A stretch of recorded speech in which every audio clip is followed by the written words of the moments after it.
Hello बच्चों, आज हम 10th की एक्सरसाइज 14.1 करेंगे बेटा। इंट्रोडक्शन पार्ट हम पीछे वीडियो में कर चुके हैं, अब एक्सरसाइज करते हैं। इसे बोला गया complete the following statements. First part is probability of an event plus probability of event not E. किसी इवेंट ई और इवेंट नोट ई की प्रोबेबिलिटी का सम कितना होता है, ये हमने इंट्रोडक्शन पार्ट में किया था। टोटल प्रोबेबिलिटी का सम कितना होता है, 1 होता है। ठीक है, किसी इवेंट के होने और ना होने का सम 1। ठीक है, प्रोबेबिलिटी का। Next is the probability of an event that can not happen, मतलब कोई इवेंट हो ही नहीं सकता। नहीं होने वाले इवेंट की प्रोबेबिलिटी क्या बताई थी आपको, 0 बताई थी। ठीक है, और such an event is called, ऐसे इवेंट को हम क्या बोलते हैं, इम्पॉसिबल इवेंट बोलते हैं। ठीक है, ऐसे इवेंट को हम बोलते हैं इम्पॉसिबल इवेंट, असंभव परिणाम। ठीक है, ये संभव प्रायिकता होगी ना, संभव परिणाम की प्रायिकता 0 और उसको संभव परिणाम बोलते हैं। Next is the probability of an event that is certain to happen, जो होना ही होना है, पक्का श्योर है। ठीक है, तो उस इवेंट को हम, उसकी प्रोबेबिलिटी क्या होती है, 1 होती है। और ऐसे इवेंट को क्या बोलते हैं, पॉसिबल इवेंट भी बोल देते हैं, श्योर इवेंट भी बोल देते हैं। ठीक है, पॉसिबल इवेंट या श्योर इवेंट। ठीक है, संभव परिणाम कह सकते हो आप यहाँ पे। क्लियर है बेटा बात। Next is the sum of the probabilities of all the elementary events. जितने भी इवेंट्स वहाँ हो सकते हैं एक सैम्पल स्पेस के हिसाब से, तो सबका सम ऑफ एन एक्सपेरिमेंट कितना होता है, सबका सम होता है 1। हमने पढ़ा था कि टोटल प्रोबेबिलिटी का सम कितना होता है, 1 होता है बेटा। ठीक है, लास्ट पार्ट क्या कहता है, the probability of an event is greater than और इक्वल टू, की प्रोबेबिलिटी किससे ज़्यादा होती है, 0 से ज़्यादा या 0 के इक्वल होती है। एंड लेस देन और इक्वल टू, किससे छोटी और किसके इक्वल होती है, 1 की। 0 से बड़ी या उसके इक्वल और 1 से छोटी या 1 के इक्वल होती है। ठीक है बेटा, तो फर्स्ट पार्ट समझ में आ गया आपको अच्छे से। सेकंड पार्ट के लिए पहले आप ये देखो, थोड़ा सा मैं बता देती हूँ। हमने पढ़ा था इक्वली लाइकली आउटकम्स के बारे में। ठीक है, इक्वली लाइकली आउटकम्स का मतलब था, हमने बताया कि इक्वल चांसेस हैं हर चीज़ के आने के। जैसे हमने सिक्के को थ्रो किया, हमने डाई को थ्रो किया। ठीक है, लेकिन अगर अब हमारे पास ना कोई 2 बैग हैं, उनमें एक में तो 6 रेड बॉल है और एक ब्लू बॉल है। ठीक है, तो अब इसमें से हमें एक बॉल निकालनी है, तो रेड और ब्लू के इक्वल चांसेस होंगे क्या निकालने के, आप बताओ। ठीक है, अगर कोई एक बॉल निकालनी है तो इक्वल चांसेस है, लेकिन यहाँ पे हम इसमें हम ये कहेंगे कि नॉट इक्वली लाइकली, क्योंकि अब जितनी बार आप हाथ डालोगे ना, आपका रेड ज़्यादा है अंदर बैग के अंदर, तो रेड के आने के चांसेस ज़्यादा होंगे ना। इक्वल चांसेस तो नहीं है ना दोनों के आने के। हाँ, 6 यहाँ पे 4 5 होते तो हम फिर भी कह देते हैं कि इक्वल चांसेस हैं। ठीक है, लेकिन ये तो बायस्ड हो गया ना एकदम से, कि भी रेड बॉल तो 6 है, एक ब्लू है, तो रेड के आने के चांसेस ज़्यादा होंगे रादर देन ब्लू बॉल। ठीक है, तो इसी पे बेस्ड हमारा नेक्स्ट क्वेश्चन है, वो देखते हैं। देखो बेटा, सेकंड क्वेश्चन में क्या कहा गया है, इसे बोला गया है विच of the following experiment have equally likely outcomes. Equal outcomes देखने हैं आपको। तो देखो, फर्स्ट पार्ट में कहा गया है कि a driver attempts to start a car, कि ड्राइवर कार को स्टार्ट करना चाह रहा है। द कार स्टार्ट्स और डज नॉट स्टार्ट, या तो कार स्टार्ट होगी या कार स्टार्ट नहीं होगी। देखो, अगर नॉर्मल तरीके से देखें तो बात ठीक है कि इक्वल चांसेस लग रहे हैं, लेकिन ये बात तो कार की कंडीशन पे भी डिपेंड करती है ना बेटा, कि कार नई है पुरानी है, कार में पेट्रोल है या नहीं है। ठीक है, तो इसने वो सारी चीज़ें तो हमें बताई नहीं है, तो इसके हिसाब से हम ये कहेंगे, जो हमने पीछे बॉल वाली बात मैंने इंट्रोडक्शन पार्ट में बताई ना थोड़ी सी आपको, तो वही बात होगी कि यहाँ पे क्या होगा, it depends on the condition of car and availability of petrol in it. ठीक है, कि ये कार की कंडीशन और उस पर पेट्रोल है या नहीं है, उस पर डिपेंड करेगा ना। हम सीधा देख के तो नहीं कह सकते कि कार स्टार्ट होगी या नहीं होगी। ठीक है, तो क्या होगी, इक्वली लाइकली आउटकम्स होंगे, तो कहेंगे therefore no equally likely outcomes. ठीक है बेटा, बात समझ में आई।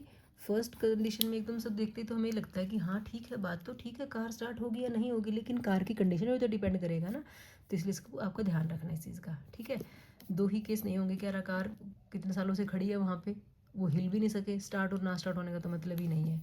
नेक्स्ट पार्ट में यही बोला गया, a player attempts to shoot a basketball. एक प्लेयर है जो उस बास्केटबॉल पे शूट कर रहा है, मतलब बॉल को डाल रहा है बास्केट में। ही और शी शूट्स और मिसेज द शॉट, या तो उसका शॉट लगेगा या शॉट नहीं लगेगा। ये भी डिपेंड करता है कि प्लेयर किस तरह का है। ठीक है, क्या पता बहुत एक्सपीरियंस्ड प्लेयर हो, वो हर बार ही शूट कर दे, मतलब बास्केट में बॉल को डाल दे। ठीक है, या फिर कोई हमारे जैसा है, कोई मेरे जैसा लगा लो, कि उसने कभी बास्केटबॉल को हाथ ही नहीं लगाया है, बॉल को हाथ ही नहीं लगाया, तो वो बास्केट में एक बार भी ना डाल पाए। 10 बार डालेंगे, 10 बार में से क्या पता एक बार डले, तो इक्वल चांसेस नहीं हुए ना। और जो एक्सपीरियंस्ड प्लेयर है वो 10 में से क्या पता 9 बार डाल दे, 1 बार ना डाले, तो इसमें हम क्या कहेंगे, इक्वल चांसेस तो नहीं होंगे ना। तो the amount of shot can go in more times than it misses, कि भी शॉट लगाने की जो अमाउंट है वो ज़्यादा हो सकती है मिस करने से। ठीक है, ये किसके लिए, एक्सपीरियंस्ड के लिए, और वाइस वर्सा उल्टा भी हो सकता है तो हमारे जैसों के लिए, कि हमारे शॉट कम लगे और मिस ज़्यादा हो जाए। तो it depends on the players ability, player की एबिलिटी पे डिपेंड करता है ना। तो देयरफॉर यहाँ भी हम क्या कहेंगे, नो इक्वली लाइकली आउटकम्स। ठीक है बेटा, एक बार फर्स्ट इंस्टांस में आपको ऐसे ही लगेगा कि भाई ये तो इक्वली लाइकली है, हाँ भी ठीक है, शॉट लगेगा या नहीं लगेगा। लेकिन अगर प्लेयर बहुत एक्सपीरियंस्ड है ना बेटा, तो समझ गए ना बात आपको इसको, कि भी एक्सपीरियंस्ड है तो वो 10 में से उसने 9 लगा दिए, 1 नहीं लगाया। ठीक है, तो वो इक्वल चांसेस कहाँ हुए, मैं गई डालने के लिए, मेरे से 8 नहीं लगे, 2 लग गए, तो इक्वल चांसेस नहीं हुए। ठीक है, बात समझ में आ गई। तो इसलिए हम इसको कह रहे हैं not equally likely outcomes. Third part में क्या बोला गया है, a trial is made to answer a true false question, कि एक ट्रू फॉल्स वाले क्वेश्चन है आपके, आंसर इज राइट और रॉन्ग। अब ट्रू फॉल्स हैं, आपने उस पर टिक किया, या तो वो सही होगा या गलत होगा, यहाँ पे तो कोई और चांस बचे नहीं ना। ठीक है, आपको टिक करना है। ठीक है, अब आप इसमें पीछे वाला मत सोचना कि मैं जिसको अच्छे से आता होगा वो तो सही ही करेगा, जिसको नहीं आता होगा उसका तुक्का लगेगा। मतलब बात तो वही आ गई ना। यहाँ पे आप एक्सपीरियंस्ड की बात भी लगा लो, जो हम बास्केटबॉल के वाले प्लेयर की बात करते हैं, एक्सपीरियंस्ड है तो उसका सही है, और जो अनएक्सपीरियंस है उसका गलत है। ठीक है, 10 बार भी करोगे तो एक्सपीरियंस्ड का 10 बार सही होगा, अनएक्सपीरियंस्ड का गलत हो सकता है, या सही हो सकता है, वो तुक्का लगाएगा तो, है ना। तो ऐसे केस में कि आंसर क्या होगा, या तो राइट ही होगा या रॉन्ग होगा। The answer can only be right और रॉन्ग, आंसर सही या गलत ही होगा, इसके अलावा कुछ और तो हो ही नहीं सकता। Therefore equally likely chances, equally likely outcomes. ठीक है, इसने ही पूछा था आउटकम्स इक्वली लाइकली है या नहीं, तो हम कहेंगे इक्वली लाइकली आउटकम्स हैं। नेक्स्ट में कह रहा है, a baby is born, it is boy और गर्ल। एक बच्चा पैदा हुआ, या तो ये लड़का होगा या लड़की होगी, बिल्कुल ठीक है। एक लड़का बच्चा जो है वो बॉय हो सकता है या गर्ल हो सकता है। देयरफॉर यहाँ पे भी क्या कहोगे आप, equally likely outcomes. I hope आपको अच्छे से ये बात समझ में आ गई होगी। थर्ड क्वेश्चन देखिए बेटा क्या कहा गया है, why tossing a coin is considered to be fair way of deciding which team should get the ball at the beginning of a football game. कि कोई फुटबॉल गेम है, 2 टीम्स हैं, तो कहता है कि अभी टॉसिंग अ कॉइन को सबसे अच्छा वे क्यों माना जाता है, कि ये डिसाइड करने के लिए कि किसके पास पहले बॉल आएगी। जैसे क्रिकेट में भी ये होता है, कॉइन को टॉस करते हैं ना, 2 टीम्स खेल रही होती है कि कौन सी टीम पहले बैटिंग करेगी या कौन सी बॉलिंग करेगी, है ना। तो इसमें पूछा गया है कि कॉइन को ही इस अच्छा वे क्यों माना गया है, ये डिसाइड करने के लिए कि कौन सी टीम पहले बॉलिंग करेगी या बैटिंग करेगी, है ना। यहाँ पे फुटबॉल में है तो बॉल किसके हाथ में रहेगी पहले, तो देखो 2 टीम्स एंड 2 आउटकम्स, 2 टीम है, 2 आउटकम्स ऑन कॉइन। ठीक है, कॉइन के भी आउटकम्स कितने हैं, 2 हैं। ठीक है, और आउटकम्स कैसे हैं, इक्वली लाइकली आउटकम्स हैं, इक्वली लाइकली। ठीक है, इक्वली लाइकली आउटकम्स हैं, 2 ही टीम हैं, इसलिए हम कॉइन को ही फेयर वे मानते हैं टॉस करने के लिए। बात समझ में, सिर्फ इतना लिखना, because of 2 teams 2 equally likely outcomes है, therefore ball is the fair way, therefore toss, ball नहीं, toss is the fair way. बात समझ में आ गई। फोर्थ क्वेश्चन देखिए क्या कहा गया है, विच of the following can not be the probability of an event, कि किसी इवेंट की प्रोबेबिलिटी क्या नहीं हो सकती। हमने पढ़ा था कि प्रोबेबिलिटी किसी भी इवेंट की 0 और 1 के बीच में होती है, 0 से बड़ी या 0 के इक्वल, 1 से छोटी या 1 के इक्वल। तो 2/3 तो 1 से छोटा होता है, मतलब हो सकती है। 15% का मतलब होता है 15/100, 15/100 1 से छोटा हो जाएगा। 0.7 भी 1 से छोटा होता है, हो जाएगी। -1.5 है, हमने पढ़ा था ना, माइनस में तो प्रोबेबिलिटी हो ही नहीं सकती, ना माइनस में हो सकती है, ना 1 से बड़ी हो सकती है। ठीक है, कहीं आप 15% को सोचोगे ये तो 1 से बड़ा हो गया जी, 15/100 हो जाएगा परसेंटेज का मतलब। ठीक है, तो ये भी 1 से छोटा है, तो माइनस का 1.5 किसी इवेंट की प्रोबेबिलिटी नहीं होगी। ठीक है, फिफ्थ क्वेश्चन में देखिए क्या कहा गया है, किसी इवेंट की प्रोबेबिलिटी है 0.05, तो पूछा गया है what is the probability of not E. ठीक है, हमारे से नोट ई की प्रोबेबिलिटी पूछी गई है, तो हमें पता है इवेंट के होने और न होने की प्रोबेबिलिटी का सम कितना होता है बेटा, 1 होता है। ठीक है, तो होने की प्रोबेबिलिटी है हमारे पास कितनी, 0.05 प्लस पी नोट ई तो हमें निकालना ही है इज इक्वल टू कितना 1। तो पी नोट ई कैसे निकालेंगे बताओ, 1 के पास इधर आके 0.05 माइनस हो गया। अब माइनस कैसे करना है, कई बच्चों को इसमें भी दिक्कत आती है। तो देखो 1 में से हमें 0.05 माइनस करना है, तो 1 के बाद पॉइंट लगा के कितने भी जीरो लगा लो, नीचे कितना है 0.05 है। अभी तो माइनस करना आता होगा या बोरो करना भी सिखाऊंगा, आता है। 10 में से 5 गए 5, यहाँ बचा 9, ठीक है। तो कितना आ गया 0.95, यही हमारा आंसर आ गया बच्चों, ठीक है। देखो बेटा 6 क्वेश्चन में क्या कहा गया है, अ bag contains lemon flavoured candies only. एक बैग में सिर्फ लेमन फ्लेवर्ड कैंडी है, नींबू के फ्लेवर वाली। Malini takes out 1 candy without looking into the bag. Malini ने एक कैंडी निकाली है बैग में बिना देखे। What is the probability that she takes out an orange flavoured candy. सारी कैंडी ही लेमन फ्लेवर की हैं, तो ऑरेंज फ्लेवर की तो कैंडी ही नहीं है ना। तो ऐसे केस में हम ऑरेंज फ्लेवर कैंडी वाले इवेंट को क्या मानेंगे, इम्पॉसिबल इवेंट मानेंगे, है ना। इम्पॉसिबल इवेंट है तो उसकी प्रोबेबिलिटी क्या होती है, 0 होती है, ठीक है। तो आप ये कह सकते हो probability of orange flavoured candy, ठीक है। आप इसको लिख सकते हो probability of impossible event. Impossible event हुआ ना यहाँ पे बेटा, और इम्पॉसिबल इवेंट की प्रोबेबिलिटी क्या होती है, 0 होती है, क्योंकि हमारे पास ऑरेंज फ्लेवर की कैंडी है ही नहीं, तो प्रोबेबिलिटी क्या होगी, 0 होगी, ठीक है। नेक्स्ट केस में प्रोबेबिलिटी ऑफ क्या है, लेमन फ्लेवर्ड कैंडी। अब सारी ही लेमन फ्लेवर की कैंडी है, ठीक है। ऐसे केस में हम इसको क्या कहेंगे, श्योर इवेंट या पॉसिबल इवेंट। और श्योर इवेंट या पॉसिबल इवेंट की प्रोबेबिलिटी कितनी होती है, 1 होती है, ठीक है। आप इसमें ऐसे कर सकते हो कि आप लेमन फ्लेवर्ड कैंडी को लेट कर लो कि ये कितनी है, x है। तो ऐसे केस में तुम सोचो कि क्या होगा, favourable outcome by total outcome. Favourable भी वही है, टोटल भी वही है, तो काटोगे तो कितना आएगा, 1 आएगा ना, ठीक है। तो इसलिए हमने कहा कि लेमन फ्लेवर्ड कैंडी की प्रोबेबिलिटी कितनी है, 1 है। और ऑरेंज फ्लेवर्ड कैंडी थी ही नहीं, आप ये कह दो कि 0/x रहा होगा, तो 0 ही तो रहा, तो इसलिए उसकी प्रोबेबिलिटी क्या होगी, 0 होगी बेटा। 7th क्वेश्चन में देखिए बेटा क्या कहा गया है, it is given that in a group of 3 students the probability of 2 students not having the same birthday is 0.992। कि किसी 3 दोस्तों के ग्रुप में 2 बच्चों का मतलब सेम डे बर्थडे ना होने की प्रोबेबिलिटी, नॉट हैविंग है ना, तो मतलब हम ये कह सकते हैं नोट ई की प्रोबेबिलिटी 0.992 दे रखी है। तो पूछा हुआ है what is the probability that the 2 students have the same birthday, कि same day birthday, same birthday हो, सेम डे को बर्थडे आता हो, उसकी प्रोबेबिलिटी निकालनी है आपको। तो आप देखो आपको यहाँ दे रखा है प्रोबेबिलिटी ऑफ नोट ई दे रखा है, ठीक है, जो कि कितना है 0.992 है, ठीक है। वी नो दैट, क्या पता है हमें कि किसी इवेंट के होने और उसके न होने की प्रोबेबिलिटी का सम कितना होता है, 1 होता है, ठीक है।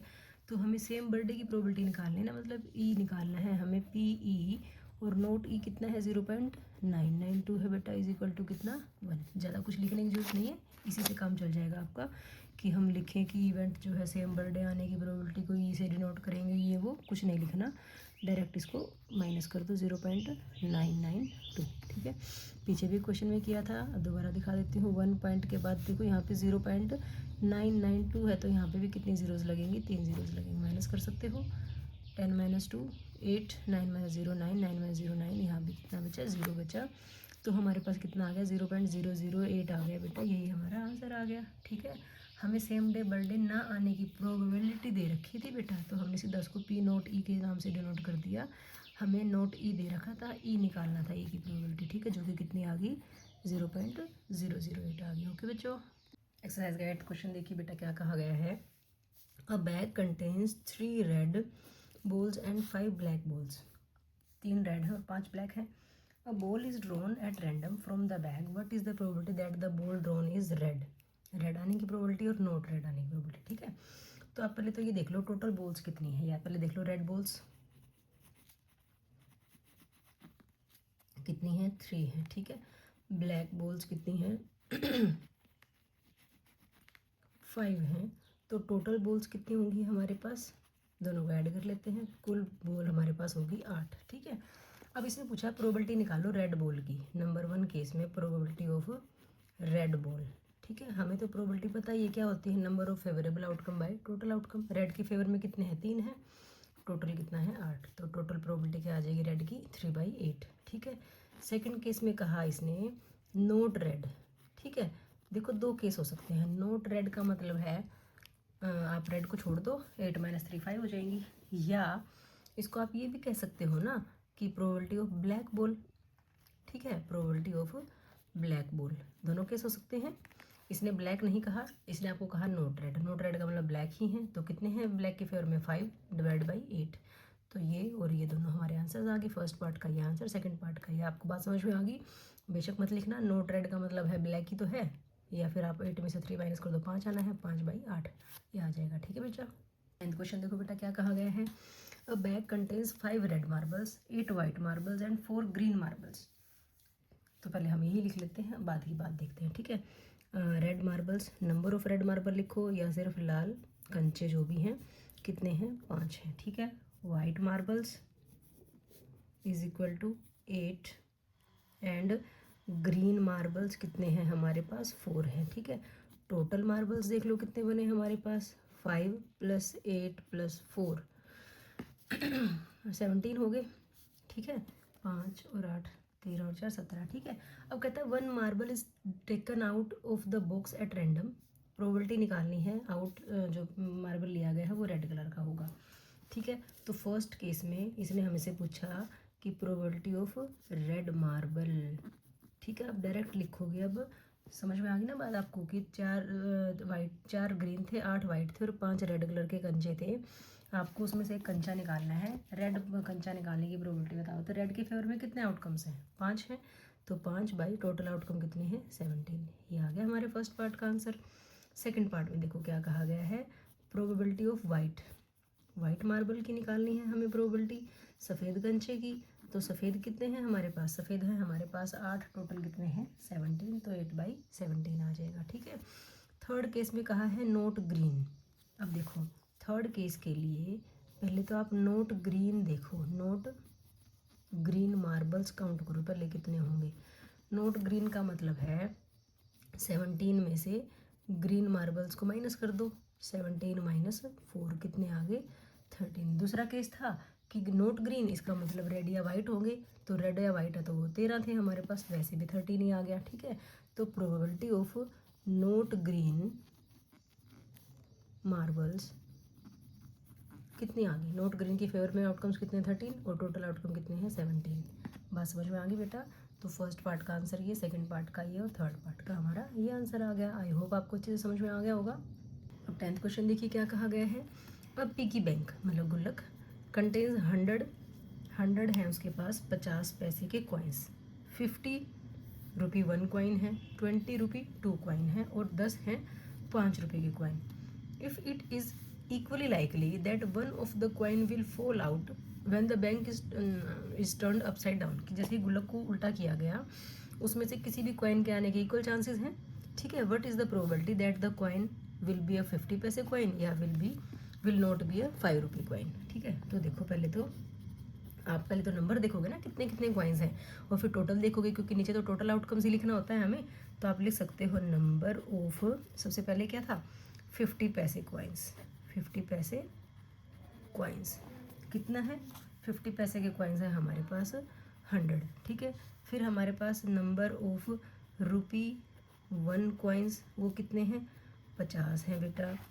नंबर ऑफ ₹2 कॉइन्स वो कितने हैं 20 हैं। नंबर ऑफ ₹5 कॉइन्स ये हमारे पास 10 है बेटा। ठीक है, तो टोटल कॉइन्स कितने हो गए हमारे पास, टोटल कॉइन्स वही चीज़ है जो टोटल आउटकम्स आप बोलते हो। ठीक है, 50 और 20 70 और 70 और 10 80 और ऊपर 100 था, तो टोटल कॉइन्स हमारे पास हो गए 180। ठीक है, ये टोटल कॉइन्स को आप टोटल आउटकम्स भी कह सकते हो। अब आपको प्रोबेबिलिटी निकालनी है, ध्यान से देखना किसकी 50 पैसे कॉइन की प्रोबेबिलिटी। नंबर 1 पार्ट में प्रोबेबिलिटी लिखोगे 50 पैसे कॉइन। ठीक है, तो 50 पैसे कॉइन्स कितने थे बेटा आपके पास 100 थे और टोटल कितना है 180।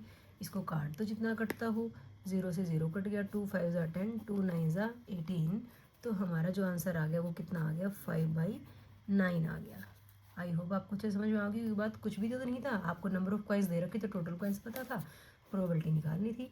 सेकंड का पार्ट में देखो क्या कहा गया है, will note be a 5 rupee coin, note be a 5 rupee coin, ये क्या कहा है, नोट अ रुपी 5 कॉइन, ठीक है। इसका मतलब क्या हुआ, और इतना कह सकते हो 5 रुपये का कॉइन नहीं है तो therefore can be a 50 paise और 1 रुपी और 2 रुपी कॉइन, ये हो सकता है, ठीक है। या आप ये कर लो कि नोट 5 रुपी कॉइन है तो नोट 5 की प्रोबेबिलिटी निकाल लो, प्रोबेबिलिटी ऑफ नोट 5, ठीक है, ये हो सकता है। या इन सारों की इकट्ठी निकाल दो, हमें इसकी प्रोबेबिलिटी निकालनी है, ठीक है। तो हम क्या करें, पहले हम प्रोबेबिलिटी ऑफ रुपी 5 कॉइन का निकाल लेते हैं, ठीक है। 5 रुपी कॉइन की प्रोबेबिलिटी बताओ मुझे कितनी होगी। 5 रुपी कॉइन थे हमारे पास 10 और टोटल कितनी प्रोबेबिलिटी है 180 ना, टोटल आउटकम्स कितने 180, काटोगे तो ये हमारे पास आ गया 1/18, ठीक है। अब हमें पता है probability of an event, probability of E plus probability of not E is equal to 1 होता है, ठीक है। तो यहाँ से अगर आपको प्रोबेबिलिटी ऑफ नोट ई निकालना होगा तो वो कैसे निकालोगे, 1 माइनस प्रोबेबिलिटी ऑफ ई, ठीक है। तो यही फॉर्मूला लगा के हम यहाँ पे प्रोबेबिलिटी ऑफ नोट 5 निकालते हैं, probability of note rupee 5 coin equals 1 minus 1/18, ठीक है। माइनस करते हैं तो एलसीएम लेना आता है, 18 एलसीएम, यहाँ पे 18 माइनस 1 कितना आ गया 17/18, ठीक है। बात समझ में आ गई। आप बेशक ये बात मत लिखो, हमने क्या किया, नोट 5 रुपी कॉइन था वो निकालना था, ठीक है। तो हमने नोट 5 की प्रोबेबिलिटी निकालनी है, मतलब ठीक है। तो हम 5 की प्रोबेबिलिटी निकाल लेते हैं 5 रुपये के कॉइन के आने की, वो कितनी आ गई 10/180, काटा तो 1/18, होने की किसी इवेंट की होने की और ना होने की प्रायिकता का सम 1 होता है, ठीक है। तो वहाँ से नोट ई क्या निकाला तो 1 माइनस प्रोबेबिलिटी ऑफ ई, ये फॉर्मूला लगा के हमने प्रोबेबिलिटी ऑफ नोट और रुपी 5 कॉइन निकाल दी, ठीक है बच्चों। अब 11th क्वेश्चन देखिए बेटा क्या कहा गया है, Gopi buys a fish from a shop from his aquarium ना फॉर हिज एक्वेरियम, अपने एक्वेरियम के लिए उसको फिश चाहिए गोपी को। The shopkeeper takes out 1 fish at random from the tank containing 5 male fish and 8 female fish, कि जो शॉपकीपर था उसके पास 5 मेल फिश हैं और नर मछली और 8 मादा मछली हैं। What is the probability that the fish taken out is a male fish. तो देखो आप यहाँ पे लिख लोगे पहले number of male fish, male fish कितनी है 5 है, ठीक है। नंबर ऑफ फीमेल फिश, नर मछली और मादा मछलियों की संख्या ये है। तो टोटल फिश कितनी होगी हमारे पास, टोटल फिश मतलब टोटल आउटकम 5 + 8 जो कि कितना बना 13 बना, ठीक है। अब उसको क्या चाहिए है, प्रोबेबिलिटी चाहिए है the fish taken out is a male fish, तो प्रोबेबिलिटी ऑफ मेल फिश चाहिए आपको। अब मेल फिश देखो कितनी हमारे पास 5 थी और टोटल फिश कितनी थी 13 थी, तो 5/13 हमारा आंसर आ गया। स्टेटमेंट इतनी बड़ी थी, क्वेश्चन इतना छोटा, बिल्कुल सिंपल सा क्वेश्चन था, समझ में आ गया ना बेटा।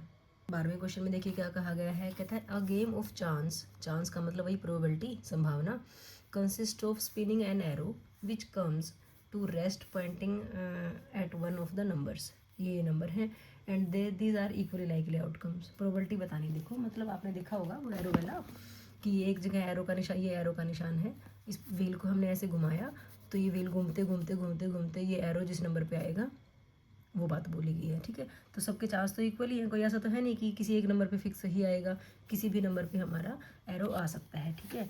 तो इसमें बोला गया है नंबर क्या है 1 2 3 4 5 6 7 8, ठीक है, 8 नंबर्स हैं। प्रोबेबिलिटी निकालनी है कि आपका जो एरो है वो 8 पे पॉइंट करे, सारे पॉइंट्स के हिसाब से हम देख लेंगे, ठीक है। तो आप सबसे पहले तो यहाँ पे टोटल आउटकम्स ही लिख लो, ठीक है। टोटल आउटकम्स हमारे पास जो हैं वो कितने हैं 8 हैं, कोई भी नंबर रिपीट नहीं हो रहा, सेम सबके चांसेस एक ही हैं, एक एक बार आ रहा है, 2 2 एक बार आ रहा है, 3 भी एक बार, सब ऐसे ही आ रहे हैं, ठीक है। तो नंबर 1 केस में प्रोबेबिलिटी ऑफ हमें क्या निकालनी है 8 निकालनी है। तो 8 के फेवर में कितने आउटकम्स है, कितने जगह पे 8 छपा हुआ, सिर्फ एक ही जगह छपा हुआ है, तो प्रोबेबिलिटी ऑफ 8 क्या आ जाएगी, मतलब फेवरेबल आउटकम 1 और टोटल आउटकम 8, तो 1/8 आ गई, ठीक है बेटा। सेकंड केस में देखो, सेकंड पार्ट में इसने कहा एन ओड नंबर, तो पहले हम ओड नंबर ही देख लेते हैं। ओड नंबर्स क्या क्या होंगे, ओड नंबर का मतलब विषम संख्याएं, वो होंगी 1 3 5 और 7, इसके अलावा कोई और तो नहीं हो सकते ना। तो अब हमें प्रोबेबिलिटी निकालनी है किसकी, ओड नंबर की। अब ओड नंबर हमें कितने मिल गए हैं, कितने हैं 4, टोटल कितना है 8, काट दो, कितना आ गया 1/2 आ गया। ठीक है बेटा। थर्ड केस में क्या कहा, अ नंबर ग्रेटर देन 2, 2 से बड़ा नंबर, या आप लिख लो पहले नंबर ग्रेटर देन 2, तो नहीं लिखेंगे ना यहाँ पे, 2 से बड़े नंबर, 2 से बड़े नंबर क्या होंगे 3, 4, 5, 6, 7 और 8। ठीक है, तो प्रोबेबिलिटी किसकी निकालनी है, नंबर ग्रेटर देन 2, 2 से बड़े नंबर की प्रोबेबिलिटी निकालनी। कितने नंबर हैं ये, कितने हैं ये 6 हैं, है ना टोटल, तो 6/8 हो गया, काट दो, 2 3 जा 6, 2 4 जा 8, ये आ गया आपके पास 3/4। ठीक है बच्चों। फोर्थ पार्ट में देखो क्या कहा गया है, अ नंबर लेस देन 9, तो पहले आप लेस देन 9 नंबर देख लो कितने होते हैं, नंबर्स लेस देन 9, 9 से छोटे नंबर कौन से हैं, 9 से छोटे तो सारे ही नंबर हैं, मतलब 1 2 3 4 5 6 7 8, सारे के सारे ही क्या है छोटे हैं। ठीक है, तो मतलब यहाँ से सारे नंबर कितने आ गए 8 आ गए। ठीक है, ये नंबर हमारे कितने आए थे 4 आए थे। ठीक है, फेवरेबल आउटकम 8 आ गए हमारे पास। तो प्रोबेबिलिटी निकालनी है हमें नंबर लेस देन 9 की, तो फेवरेबल आउटकम 8, टोटल आउटकम भी 8 है, कटा तो कितना आ गया 1 आ गया। ठीक है, तो फर्स्ट पार्ट का आंसर ये आ गया, सेकंड पार्ट का आंसर ये आ गया, थर्ड पार्ट का आंसर ये आ गया और फोर्थ पार्ट का आंसर हमारा ये आ गया। ठीक है बच्चों। 13 क्वेश्चन देखिए क्या कहा गया है, इसे बोला गया है a die is throne once, एक वो पासा जिसको बोलते हो आप, find the probability of getting a prime number. ठीक है, पहले तो हम ये देख लेते हैं डाई के फेसेस क्या होते हैं। ठीक है, फेसेस ऑफ डाई 1 होता है, 2 होता है, 3 होता है, 4 5 और 6। मतलब आप यहाँ पे ये कह सकते हो कि टोटल आउटकम्स की अगर बात करें आपसे, तो आप कहोगे कितने होते हैं 6 होते हैं। ठीक है, अब फर्स्ट पार्ट में देखो क्या पूछा गया है, प्राइम नंबर की प्रोबेबिलिटी निकालनी है। ठीक है, प्राइम नंबर का मतलब होता है अभाज्य संख्या। प्राइम नंबर्स कौन कौन से होते हैं, अभाज्य संख्याएं, एक तो प्राइम होता है नहीं कंपोजिट होता, 2 होता है, 3 होता है और 5 होता है। इसका मतलब ये टोटल कितने हो गए हमारे पास प्राइम नंबर 3 हो गए, है ना। तो हमें प्रोबेबिलिटी प्राइम नंबर की ही निकालनी है, तो प्रोबेबिलिटी ऑफ प्राइम नंबर जो कि कितनी बनेगी 3/6, काटा तो कितना आ गया बेटा 1/2 आ गया। ठीक है बेटा। सेकेंड पार्ट में क्या कहा गया है, a number lying between 2 and 6। पहले तो देख लो, नंबर लाइंग बिटवीन 2 एंड 6, 2 और 6 के बीच में कौन से नंबर हैं, 3 है, 4 है और 5 है। कितने नंबर हैं, सिर्फ 3 ही नंबर हैं। ठीक है, तो इसकी प्रोबेबिलिटी क्या बनेगी, probability of number lying between 2 and 6। Favourable outcome 3 है, टोटल आउटकम 6 है, काटा तो कितना आ गया 1/2 आ गया। बात समझ में आ गई अच्छे से। थर्ड पार्ट में क्या कहा गया है, देखो an odd number, odd number का मतलब विषम संख्या। तो पहले आप ओड नंबर्स लिख लो क्या क्या होते हैं विषम संख्या, 1 होते हैं, 3 होता है और 5 होता है। मतलब ये भी कितने हैं हमारे पास 3 ही हैं। हमें तो प्रोबेबिलिटी निकालनी है, probability of an odd number. Odd number कितने आए हमारे पास 3, टोटल आउटकम 6 हैं, काटोगे तो कितना आ गया 1/2। तो देखो तीनों केसेस में अलग अलग पूछा हुआ था, एक जगह प्राइम नंबर पूछा हुआ था, प्राइम नंबर की प्रोबेबिलिटी भी 1/2 आ गई। नंबर लाइंग बिटवीन 2 एंड 6, 2 और 6 के बीच में नंबर लाई कर रहे हैं, उसकी प्रोबेबिलिटी भी कितनी आ गई 1/2 आ गई। और ओड नंबर जो कि 1 3 5 होते हैं, उसकी प्रोबेबिलिटी भी कितनी आ गई 1/2 आ गई। तो ये तीनों के तीनों सेम आंसर आए हैं, लेकिन पूछा कुछ और इवेंट था, तो सबका आंसर सेम आ गया, कोई दिक्कत नहीं है। अब प्रोबेबिलिटी तो कुछ भी आ सकती है। ठीक है, तो ये हमारा 13 क्वेश्चन हो जाता है बेटा। 14 क्वेश्चन देखिए, कार्ड वाला क्वेश्चन है। इंट्रोडक्शन पार्ट में मैंने आपको कार्ड्स के बारे में बहुत अच्छे से बता दिया था, नहीं देखी हो वीडियो तो प्लीज़ जाके देख लीजिएगा। 1 card is drawn from a well shuffled deck of 52 cards. 52 पत्तों में से एक पत्ता निकाला गया है। Probability of getting a king of red colours, जो भी पूछा गया है देख लेते हैं। ठीक है, सॉल्यूशन ये तो हमें पता ही है, टोटल कार्ड्स कितने हैं एक बार लिख भी लेते हैं। Total cards equal to 52। अब नंबर 1 पे देखो, इसने बोला है किंग ऑफ रेड कलर। ठीक है, इसकी प्रोबेबिलिटी निकालनी है, तो आप पहले लिख लो number of kings of red colour, क्योंकि हमें फेवरेबल आउटकम देखने होते हैं ना। रेड कलर में कितने किंग होते हैं बताओ, याद करो, 2 रेड कलर के होते हैं, 2 ब्लैक कलर के होते हैं, तो number of kings of red colour कितना है? 2 है। तो प्रोबेबिलिटी निकालनी है हमें किसकी? A king of red colour. ठीक है, हमें किंग ऑफ रेड कलर की प्रोबेबिलिटी निकालनी। फेवरेबल आउटकम 2 है, टोटल आउटकम 52 है। काट दो, 26 पे कटेगा तो 1/26 आ जाएगा फर्स्ट पार्ट। ठीक है बेटे। सेकंड पार्ट में क्या बोला गया है? Face card. आप डायरेक्ट लिख सकते हो प्रोबेबिलिटी ऑफ फेस कार्ड, कुछ भी लिखने की जरूरत नहीं है आपको कि फेवरेबल आउटकम कितने हैं। फेस कार्ड बताओ कितने होते हैं? इंट्रोडक्शन पार्ट में बहुत अच्छे से पढ़ा है। फेस कार्ड हमारे पास हर किसी के पास 3-3 होते हैं। 2 काले रंग के पत्तों में मतलब 3-3 करके, कालों में 6 हो गए और रेड वाला में 6 हो गए, तो टोटल कार्ड कितने हो गए आपके? 12 हो गए बाय 52। काट दो, 4 से कट रहा है, 4×3=12, 3/13। ठीक है।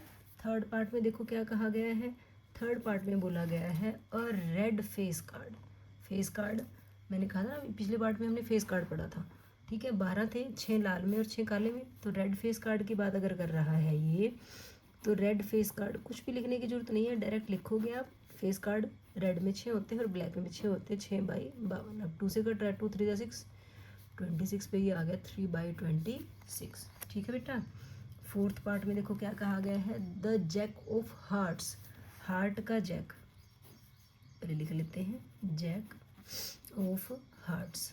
ठीक है, इसको हम हिंदी में गुलाम बोलते हैं। हार्ट का मतलब पान, पान का गुलाम। हर किसी के पास गुलाम एक एक होता है, हार्ट के पास भी, डायमंड के पास भी, स्पेड के पास भी, क्लब के पास भी। तो हार्ट के पास भी एक ही है जैक, तो बाई कितना? 52। ठीक है। फिफ्थ पार्ट में बोला गया है प्रोबेबिलिटी किसकी? स्पेड। स्पेड मतलब हुक्म का पत्ता। हुक्म के पत्ते कितने होते हैं? 13। ठीक है, बाई कितना? 52। याद आ गया ना? इंट्रोडक्शन पार्ट दोबारा देख सकते हो जाके। इस क्वेश्चन को करने से पहले एक बार इंट्रोडक्शन पार्ट देख लिया तो आपके क्वेश्चंस इजीली हो जाएंगे और 5 नंबर आपके बिल्कुल पक्के मानो। ठीक है। सिक्स्थ पार्ट में क्या बोला गया? The queen of diamonds. जैसे जैक ऑफ हार्ट्स बोला गया था, ऐसे डायमंड्स की क्वीन। डायमंड में क्वीन कितनी होती हैं? एक ही होती हैं। तो probability of queen of diamonds. अब डायमंड्स में क्वीन हमारे पास एक ही होती है, तो फेवरेबल आउटकम 1 है, टोटल आउटकम 52 है। ठीक है बच्चों, ये क्वेश्चन करते ही आपके 5 नंबर आपके बिल्कुल पक्के हैं, कोई दिक्कत ही नहीं है। अगर आपको कार्ड्स की अच्छे से पता है कि किस में कितने कार्ड्स होते हैं, कैसे कलर के कितने होते हैं, किस कलर के कितने होते हैं। ठीक है ना। 15 क्वेश्चन देखिए बेटा क्या कहा गया है।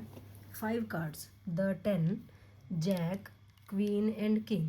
10 है, जैक है, जे मतलब गुलाम, क्वीन बेगम, किंग मतलब बादशाह, एंड एस मतलब इक्का ऑफ डायमंड्स। डायमंड के हैं पांचों के पांचों पत्ते। Are well shuffled with their face downward, मतलब उनको नीचे की तरफ मुंह करके उनको अच्छे से फेंटा गया है। 1 card is then picked up at random, मतलब 52 पत्तों की बात नहीं कर रहा, ये सिर्फ 5 कार्ड्स की बात की है।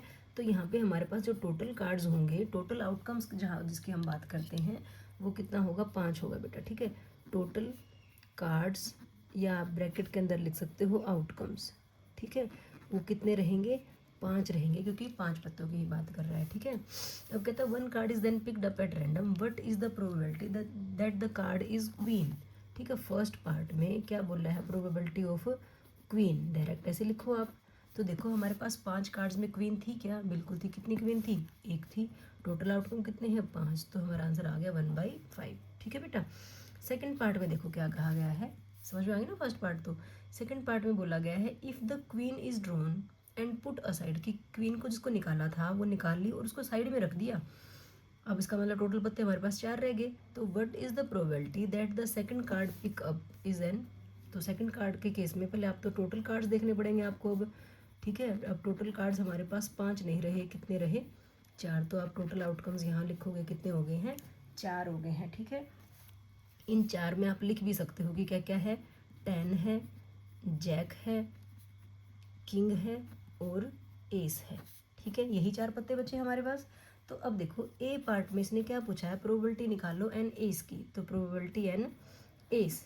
अब देखो एस कितने हैं हमारे पास? 1 है। टोटल आउटकम कितने हैं? 4। तो प्रोबेबिलिटी ऑफ एन एस क्या आ जाएगी? 1/4। बी पॉइंट में क्या पूछा गया है? अ क्वीन, कि भाई अगर इन 4 पत्तों में से क्वीन निकालने की प्रोबेबिलिटी निकालनी है तो क्या होगी? तो प्रोबेबिलिटी ऑफ क्वीन। अब बताओ मुझे यहाँ पे क्वीन कितनी है ही नहीं। तो फेवरेबल आउटकम 0 है, बाय 4। तो कितना आ गया? 0 आ गया। ठीक है, तो फर्स्ट पार्ट का आंसर 1/5, सेकंड पार्ट के 2 पार्ट से 1/4 और 0, ये हमारा आंसर आ गया। एक्सरसाइज का 16th क्वेश्चन देखिए बेटा क्या कहा गया है। इसे बोला गया है 12 defective pens are accidentally mixed with 132 good ones, कि 132 अच्छे पेनों में 12 डिफेक्टिव पेन मिल गए गलती से। It is not possible to just look at a pen and tell whether और नॉट इट इज़ डिफेक्टिव। मतलब सिर्फ देख के हम नहीं बता सकते कि पेन डिफेक्टिव है या नहीं है। One pen is taken out at random from the lot, determine the probability that the pen taken out is a good one. तो देखो पहले तो हम ये लिख लेते हैं गुड पेन कितने हैं, number of good pens equals कितना 132, नंबर ऑफ डिफेक्टिव पेन्स कितने थे 12 थे। ठीक है, तो अब ये सारे मिक्स हो गए ना, तो हमें टोटल पेन देखने पड़ेंगे। तो टोटल पेन्स या जिसको हम टोटल आउटकम्स कहते हैं, इनको ऐड कर लो, कितना बना 144। तो टोटल आउटकम्स हमारे पास 144 हो गए। अब इन्होंने बोला है कि वो सारे इकट्ठे होने के बाद उनमें पेन निकाला, प्रोबेबिलिटी निकालो कि पेन क्या होगा, गुड वन होगा। ठीक है, तो प्रोबेबिलिटी ऑफ गुड पेन ये निकालना है ना हमें। गुड पेन कितने थे 132 डिवाइड बाई टोटल आउटकम 144 है, ये आ गया आंसर। अगर कटते हैं तो काट दो, नहीं तो इतना छोड़ दो, कट रहे हैं हमें दिख रहा है। 2 से कट रहा है 2 6 12, 2 6 12, 2 7 14, 2 2 4, फिर कट रहा है 2 पे, 2 3 6, 2 3 6, ये 2 3 6, 2 6 12, ये फिर 3 से कट रहा है, काट दो 11 और ये 12, हमारे पास कितना आ गया 11/12। ठीक है, तो 11/12 क्या आ गया बेटा, हमारा आंसर आ गया। कैसे पेन निकालने की प्रोबेबिलिटी आ गई है, गुड पेन निकालने की। डिफेक्टिव पेन बोलता तो 12/144 कर देते हम। क्लियर है ना बात बेटा। 17th क्वेश्चन देखिए क्या कहा गया है। A lot of 20 bulbs contain 4 defective bulbs, कि 20 बल्ब्स के अंदर 4 डिफेक्टिव है। पीछे वाले क्वेश्चन में क्या था 132 अच्छे थे 12 डिफेक्टिव थे। यहाँ पे बोला गया है कि 20 टोटल है, उनमें 4 डिफेक्टिव है, मतलब नॉट डिफेक्टिव कितने हो जाएंगे 16। One bulb is drone from the lot, what is the probability that this bulb is defective. First case में हमें डिफेक्टिव बल्ब की प्रोबेबिलिटी निकालनी है, तो पहले हम लिख लेते हैं number of bulbs, total bulbs किसको कह सकते हैं हम, कितने हैं 20। ठीक है, डिफेक्टिव कितने हैं इनमें से, डिफेक्टिव बल्ब्स इक्वल्स कितने हैं 4। तो नॉन डिफेक्टिव बल्ब्स कितने हो जाएंगे, नॉन डिफेक्टिव बल्ब्स बताओ कितने होंगे बेटा, वो बनेंगे 20 - 4 इक्वल्स 16। ठीक है, अब प्रोबेबिलिटी पूछी गई है, probability that this bulb is defective, तो हम यहाँ पे लिखेंगे probability of defective bulb. First part में हमसे ये पूछा गया है ना डिफेक्टिव बल्ब, और डिफेक्टिव बल्ब कितने थे 4 थे, और टोटल बल्ब्स कितने थे 20 थे। इनको हम काट देते हैं, 4 1 = 4, 4 5 = 20, ये 1/5। तो हमारे पास डिफेक्टिव बल्ब की प्रोबेबिलिटी कितनी आ गई बेटा 1/5 आ गई। ठीक है, अच्छे समझ में आ गई बात। अब सेकंड पार्ट में देखो क्या कहा गया है। Suppose the bulb drawn in number 1, मतलब जो फर्स्ट पार्ट में हमने बल्ब निकाला इज़ नॉट डिफेक्टिव, कि वो डिफेक्टिव था नहीं, मतलब वो नॉन डिफेक्टिव था, and it is not replaced, उसको रिप्लेस भी नहीं किया गया। मतलब जो 16 अच्छे वाले बल्ब्स थे उनमें से कोई बल्ब निकला और उसको वापस नहीं रखा, उसको साइड में रख लिया, तो मतलब नॉन डिफेक्टिव 15 रह गए ना हमारे पास, और टोटल बल्ब भी 19 रह गए। Now one bulb is drawn at random from the rest, what is the probability that this bulb is not defective. ठीक है, तो सेकंड पार्ट के लिए आप ये लिखोगे non defective bulbs. Now non defective bulbs कितने हैं, क्योंकि नॉन डिफेक्टिव हमारे पास 16 थे, लेकिन एक माइनस हो गया तो कितने होंगे 15। ठीक है, एंड टोटल बल्ब्स कितने रहेंगे, अब बताओ टोटल बल्ब्स कितने होंगे, 20 में से एक चला गया ना, मतलब ये भी कितने रहेंगे, एक कम हो गए 19 हो गए। अब हमें प्रोबेबिलिटी निकालनी है नॉन डिफेक्टिव बल्ब की, किसकी, नॉन डिफेक्टिव बल्ब की। अब नॉन डिफेक्टिव बल्ब हमने देख लिया कितने हैं 15, और टोटल बल्ब कितने हैं हमारे पास 19। समझ में आ गई बात, क्योंकि एक बल्ब जो नॉन डिफेक्टिव बल्ब निकाला था वो हमने वापस नहीं रखा, कहा था ना इज़ नॉट रिप्लेस्ड, उसको वापस नहीं रखा। अब दोबारा से कोई बल्ब निकाला और वो नॉन डिफेक्टिव की प्रोबेबिलिटी बतानी है, तो नॉन डिफेक्टिव हमारे पास 15 रहे थे और टोटल हमारे पास 19 रहे थे, तो हमारे इसकी प्रोबेबिलिटी कितनी आ गई 15/19 आ गई। ओके बच्चों। 18th क्वेश्चन देखिए बेटा क्या कहा गया है। A box contains 90 disc which are numbered from 1 to 90, कि एक बॉक्स में 90 डिस्क हैं हमारे पास, उन पे सब पे 1 से लेकर 90 तक लिखा हुआ है। If one disc is drawn at random from the box, find the probability that it bears a 2 digit number. 2 अंकों की संख्या, मतलब 10 से लेके 90 तक हो जाएगी, 1 से लेके 9 तक तो नहीं रहेंगी ना। परफेक्ट स्क्वायर, परफेक्ट स्क्वायर मतलब क्या कहते हैं परफेक्ट स्क्वायर को? पूर्ण वर्ग संख्या ही बोला जाता है हिंदी में, मतलब जो किसी का पूरा पूरा वर्ग बनती है। जैसे 1 का स्क्वायर 1 होता है, 2 का 4 होता है, तो 1 हो गया, 4 हो गया, फिर आगे 3 का स्क्वायर 9, तो 9 आ गया, 4 का स्क्वायर 16, ऐसे होंगे, ठीक है। और नंबर डिविजिबल बाय 5 मतलब जो 5 से विभाजित हो जाती हो संख्याएँ, ठीक है। पहले तो हम देख लेते हैं टोटल नंबर ऑफ डिस्क्स कितनी है, 90 है, ठीक है। सिर्फ यहाँ तो यही लिखना है। अब नंबर 1 पार्ट की बात करते हैं। इसने कहा था 2 डिजिट नंबर, तो 2 डिजिट नंबर्स जो होंगे हमारे पास वो 10, 11, 12 ऐसे करते करते कहाँ तक होंगे, 90 तक होंगे, ठीक है। तो हम क्या कह सकते हैं, therefore number of 2 digit numbers, बताओ 2 डिजिट के नंबर कितने होंगे। टोटल 90 थे, 90 में से 9 तो चले गए, मतलब कितने बच गए, 81 बचे, ठीक है बेटा। तो अब हमें क्या निकालनी है, प्रोबेबिलिटी निकालनी है। प्रोबेबिलिटी ऑफ क्या, 2 डिजिट नंबर। अब हमें पता चल चुका है 2 डिजिट नंबर कितने हैं, 81 है, और टोटल नंबर कितने थे, 90 थे, ठीक है। इनको काट देते हैं, कितने पे, 9 पे कटेगा, 9 9 ज़ा 81 और 9 10 ज़ा 90, ठीक है। तो हमारा आंसर कितना आ गया बेटा, 9/10 आ गया, 9/10 हमारे पास फर्स्ट पार्ट का आंसर आ गया। आई होप आपको क्लियर होगी होगी ये बात। सेकंड पार्ट में देखो क्या कहा गया है, अ परफेक्ट स्क्वायर। अब परफेक्ट स्क्वायर क्या होता है, पहले तो ये देखो, तो परफेक्ट स्क्वायर लिख ही लेते हैं हम। 90 तक ही तो लिखना है। 1 का स्क्वायर 1, ठीक है, 2 का स्क्वायर 4, 3 का 9, 4 का 16, 5 का 25, और लास्ट में कहाँ तक जाओगे, 9 9 ज़ा 81 और फिर 10 10 ज़ा तो 100 हो जाता है, तो 10 का स्क्वायर नहीं आएगा, सिर्फ 9 का 81 तक आएगा, ठीक है। ये आप ये कह सकते हो, ये 1 का स्क्वायर है, ये 2 का स्क्वायर है, ये 3 का स्क्वायर है, ये 4 का स्क्वायर है, ये 5 का स्क्वायर है, और ये 9 का स्क्वायर है, ठीक है, यही तो है। तो आपको पता चल गया नंबर ऑफ परफेक्ट स्क्वायर्स कितने हैं। परफेक्ट स्क्वायर्स काउंट कर लो कितने हैं, 9 है, ठीक है। तो प्रोबेबिलिटी निकालनी है हमें किसकी, परफेक्ट स्क्वायर की, किसकी, परफेक्ट स्क्वायर की। नंबर परफेक्ट स्क्वायर 9 थे, टोटल नंबर कितने थे, 90। इनको काट देते हैं, 9 1 ज़ा 9, 9 10 ज़ा 90, तो हमारे पास आंसर कितना आ गया बेटा, 1/10 आ गया, किसका, परफेक्ट स्क्वायर का, ठीक है।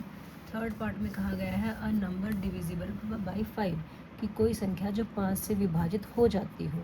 तो नंबर डिविजिबल बाय 5 की बात अगर हम करें तो पहला नंबर तो 5 ही आएगा, फिर 10, फिर 15, फिर 20, ऐसे करते करते करते कहाँ तक पहुँचोगे आप, 90 तक पहुँच जाओगे, क्योंकि 90 खुद भी 5 से डिवाइड होता है, ठीक है। अगर आप इसको थोड़ा सा ध्यान से देखो, वैसे तो ये AP सीरीज़ से भी हो जाएगा, लेकिन आप AP सीरीज़ वाले क्वेश्चन के हिसाब से मत सोचो कि क्या आएगी लास्ट टर्म। ये है 5 × 1, ये कितना है 5 × 2, ये कितना है 5 × 3, ये कितना है 5 × 4, और ये कितना होता है 18 5 90 होता है, ठीक है, 18 5 तो पहला नंबर 1 2 3 4 और ये कितना आ गया 18 आ गया, मतलब टोटल नंबर्स हमारे पास कितने आ गए 18। तो number of numbers divisible by 5 कितने आ गए 18 आ गए। बात समझ में आ गई आपको 18 क्यों आया, हमने 5 1 ज़ा 5 2 ज़ा 5 3 ज़ा 5 4 ज़ा कितने 5 18 ज़ा था, ठीक है। तो इसका मतलब टोटल 18 नंबर है ना हमारे पास यहाँ पे। हमें क्या निकालनी है, प्रोबेबिलिटी निकालनी है किसकी, नंबर्स डिविजिबल बाय 5 की। तो हमारे पास फेवरेबल आउटकम 18 है, टोटल आउटकम कितने थे 90 थे, काट दो 18 की टेबल में 5 पे आता है 18 पंजे 90, तो हमारा आंसर कितना आ गया बेटा 1/5 आ गया।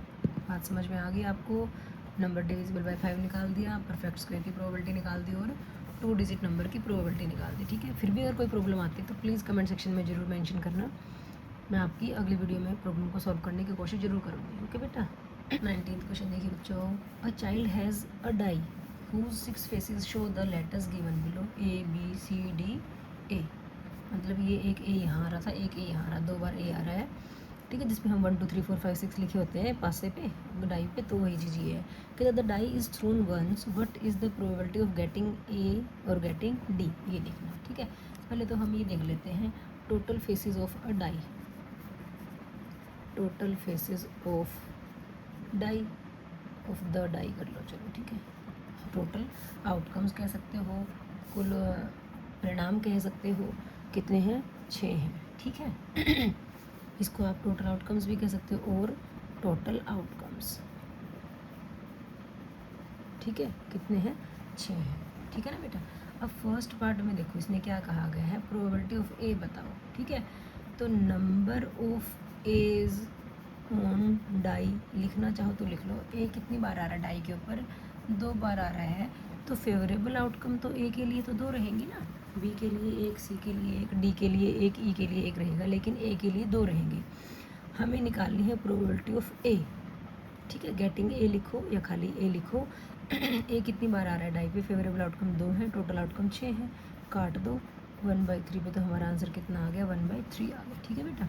सेकंड पार्ट में देखो इसने पूछा है डी, तो number of D's on die लिखना चाहो लिख लो, नहीं तो कोई दिक्कत नहीं है, आप डायरेक्ट लिख लो प्रोबेबिलिटी ऑफ गेटिंग डी, या खाली डी लिख लो। गेटिंग डी कितनी बार आया था, 1, और टोटल आउटकम कितने हैं, 6 हैं, तो हमारा 1/6 आ गया आंसर, ठीक है। और ए आने का कितना आया था, 2/6 आया था, क्योंकि ए हमारा डाई पे 2 बार आ रहा था, तो ये हमारा आंसर आ गया बेटा।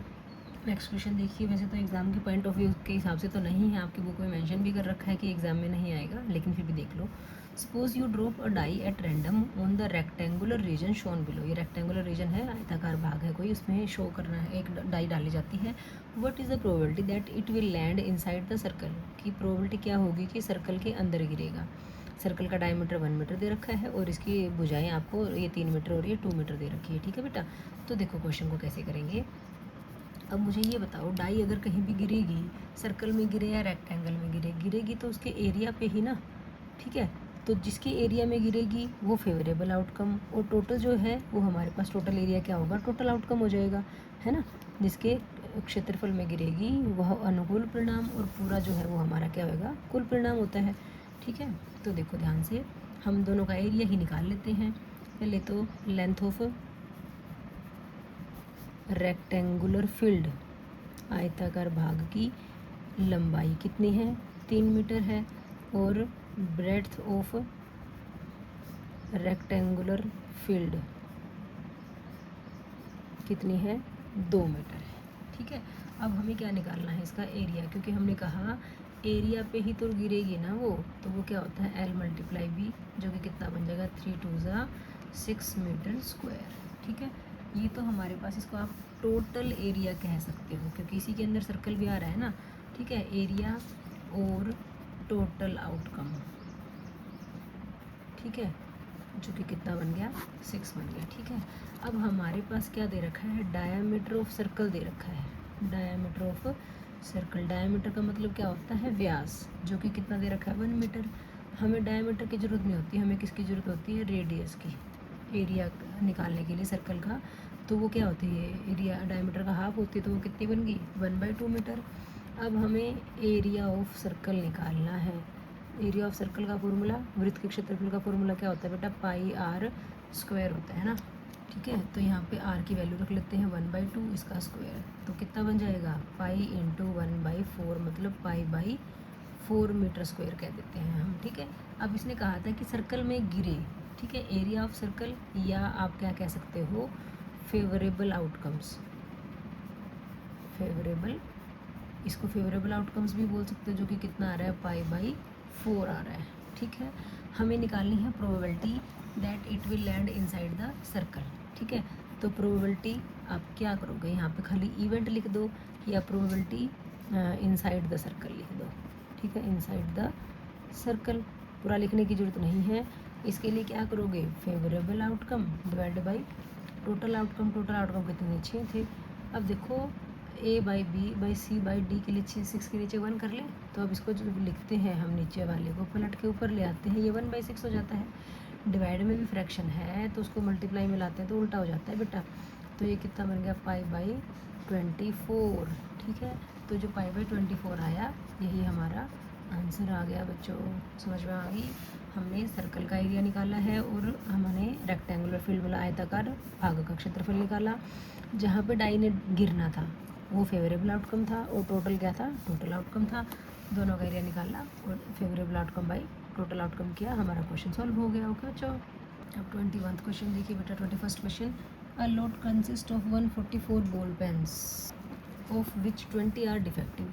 144 में से 20 डिफेक्टिव है, मतलब जो बच गए वो non defective, and the others are good. Noori will buy a pen if it is good but will not buy if it is defective.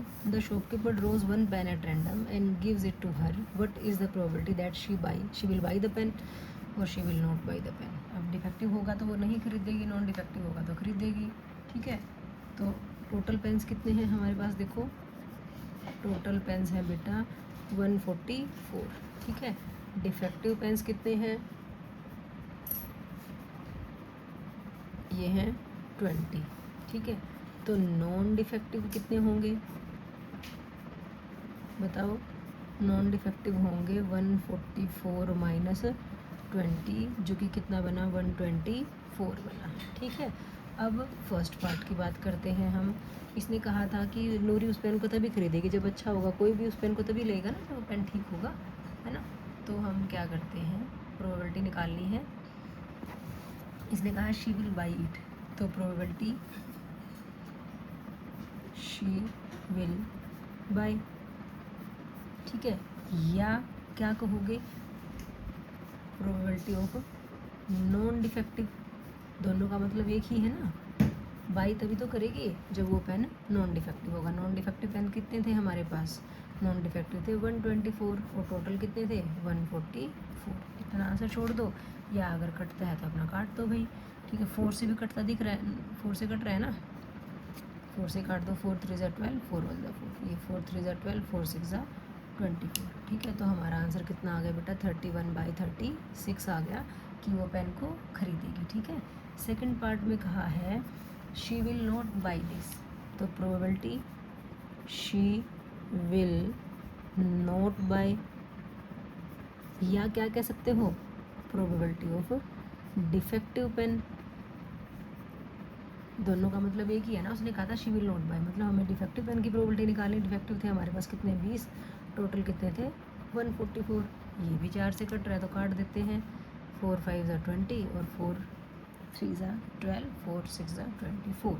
ठीक है बेटा, तो ये हमारे पास आ गया 5/36। ठीक है, तो खरीदेगी मतलब नॉन डिफेक्टिव है तो नॉन डिफेक्टिव की प्रोबेबिलिटी निकाल दी, नहीं खरीदेगी मतलब डिफेक्टिव है तो डिफेक्टिव की प्रोबेबिलिटी निकाल दी। ओके बच्चों, 22nd क्वेश्चन देखिए बेटा, क्या कहा गया है कि 2 dice are thrown at the same time, complete the following table. अब देखो 2 डाइस को थ्रो करते हैं तो पहले आपको देखना पड़ेगा इसमें आउटकम्स कितने आएंगे। ठीक है, जैसे हम एक सिक्के को थ्रो करते हैं तो 2 आउटकम्स होते हैं, एक हेड और एक टेल। एक डाई को थ्रो करते हैं तो 6 आउटकम्स होते हैं, 1 2 3 4 5 या 6। लेकिन 2 डाई को थ्रो करते हैं, 2 डाइस को थ्रो करते हैं तो हमारे पास टोटल आउटकम्स कितने होंगे वो थोड़ा देखना पड़ेगा बेटा। देखो, अगर हम बात करें कि पहली डाई पे 1 आ जाए तो दूसरी डाई पे 1 आ सकता है। ठीक है, अगर पहली पे 1 आए दूसरी पे 2 आ सकता है, मतलब पहले हम पहली वाली पे 1 की बात करते हैं कि फर्स्ट वाली पे 1 1 1 आए तो दूसरी वाली पे 3 आ सकता है, 4 आ सकता है, 5 आ सकता है या 6 आ सकता है फर्स्ट वाली पे 1 आने के बाद। ठीक है, अगर हम कहें कि फर्स्ट वाली पे तो 2 आया तो बाद वाली पे 1 आ सकता है, 2 आ सकता है, 3 आ सकता है, 4 आ सकता है, 5 आ सकता है और 6 आ सकता है। ठीक है, फिर हम बात करें कि पहली वाली पे 3 आ जाए तो 3 के बाद 1 आ सकता है, 2 आ सकता है, 3 4 5 6।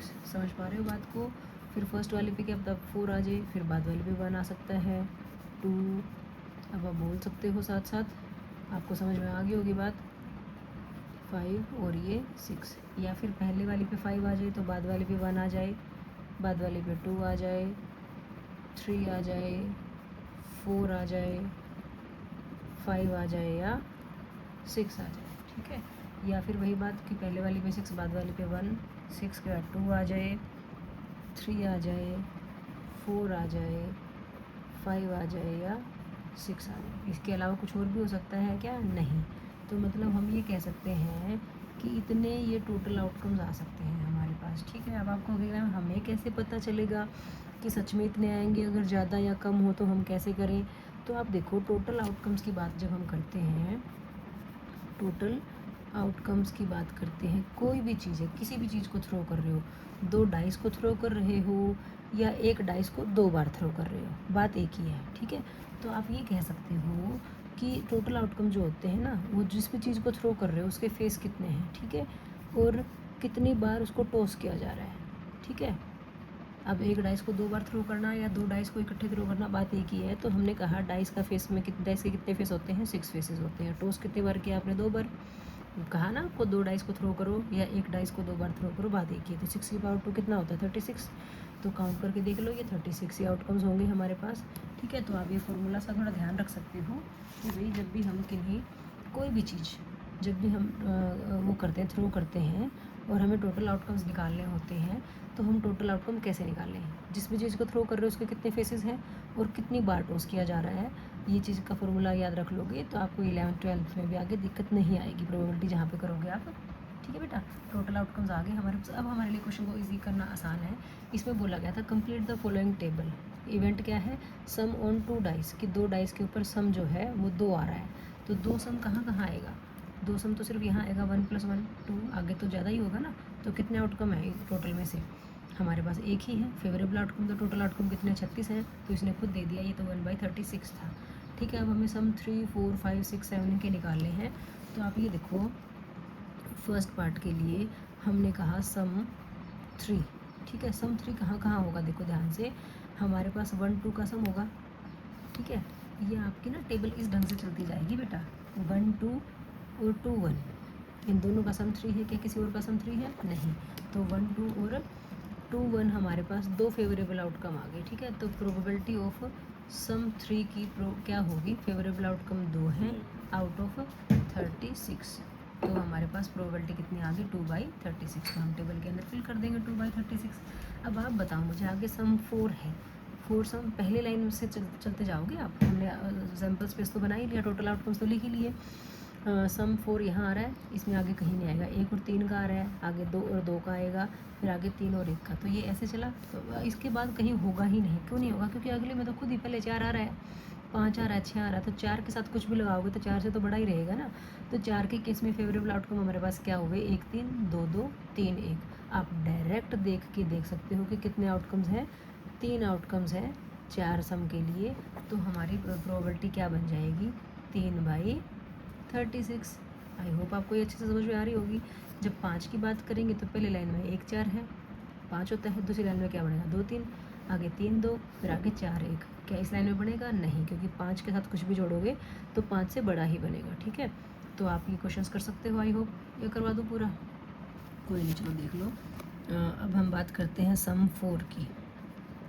तो इवेंट कौन कौन से आएंगे इसमें, फर्स्ट लाइन में हमने कहा 1 3 आएगा, सेकंड लाइन में 2 2 आएगा और थर्ड लाइन में 3 1 आएगा, उसके बाद आएगा ही नहीं। तो प्रोबेबिलिटी ऑफ सम 4 कितनी बन गई हमारे पास, 3 आउटकम फेवरेबल है, टोटल आउटकम कितने हैं, 36, ठीक है।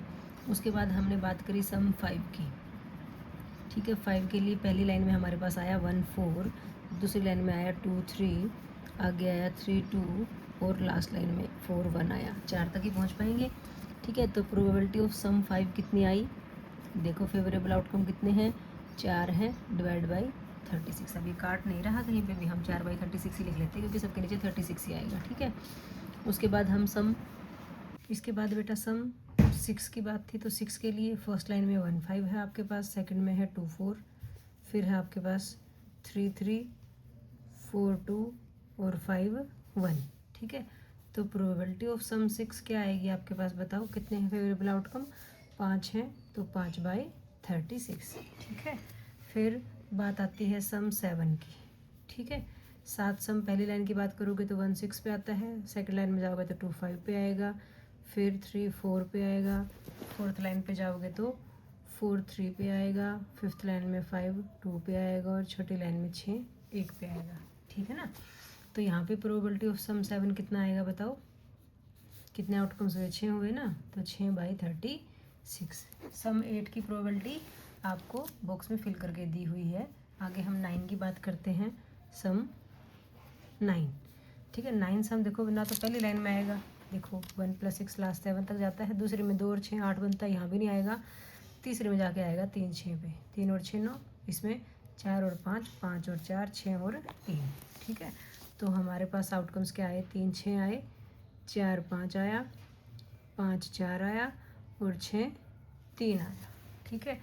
तो प्रोबेबिलिटी ऑफ सम 9 कितना आया बेटा बताओ, 4 आउटकम है बाई 36, 4 बाई 36 हो जाएगा। काटना चाहते हो तो काट के 1/9 कर सकते हो, लेकिन सब में आपके पास बाई 36 आ रहा था, आप इसको भी 4/36 छोड़ सकते हो।